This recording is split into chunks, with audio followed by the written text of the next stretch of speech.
अच्छा लगा तो एक बार प्यार से तालियां हो जाए, एक बार तालियां प्यार से। क्या बात है, सोनी कुमारी ऐसा गीत गावे ना, हर गीत में सभ्य गीत रहेला, हर गीत कर बोल परंपरा और संस्कृति और लोक गीत रहेला। हमेशा सोनी कुमारी बहुत कम उम्र में ऐसा गीत गावे ना। सुन लिए हमारे देवों के देव महादेव कर गीत, एक बार प्रेम से बोलिए शंकर भगवान की। और हमने कर भाई बहन विशेष फरमाइश कह रहे, फरमाइश पूरा हुई मंच पर। और जे देखो 2 दिन कर जिंदगी कर कोई भरोसा न खे, खाली हाथ में जाना आही और खाली हाथ में जाना है। नाच ले एक बार प्यार से, तालियां हो जाए, तालियां एक बार प्यार से। कहे ना जे लखे बिना साली कर ससुराइर बेस नहीं लागेला, से लखे बिना ताली कर महफिल बेस नहीं लागेला। मैं चाहूंगा इनका भी स्वागत करेंगे। कृष्णा राम जी कर स्वागत हमरे कर सोनी कुमारी जी के, हमरे कर झारखंडी पहचान अंग वस्त्र दे के करते स्वागत, बहुत बहुत धन्यवाद कृष्णा राम जी। आइए सोनी कुमारी जी अपनी खूबसूरत आवाज में।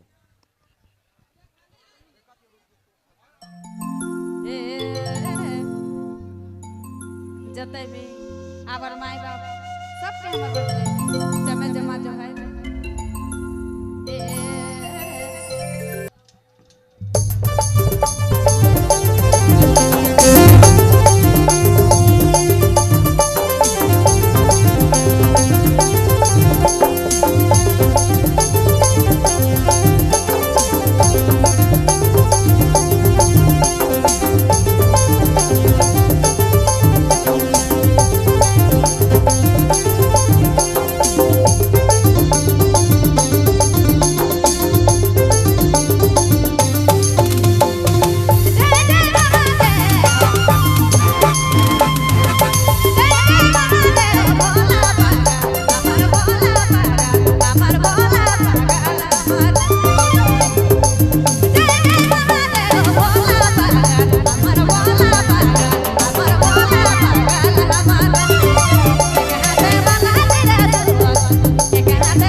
भोला हर हर आय भोला हर हर भोला महादेव।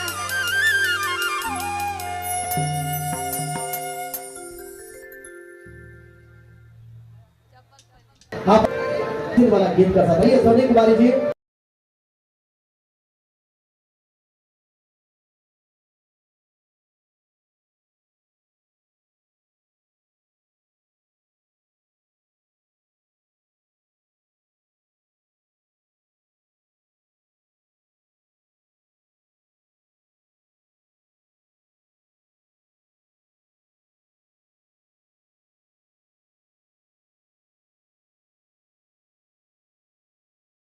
बांसुरी माता महेश जी का मैं स्वागत बहुत बहुत धन्यवाद। एक बारी है हमें गिटार प्लेयर हमें सुरेंद्र भाई के भी करना है स्वागत।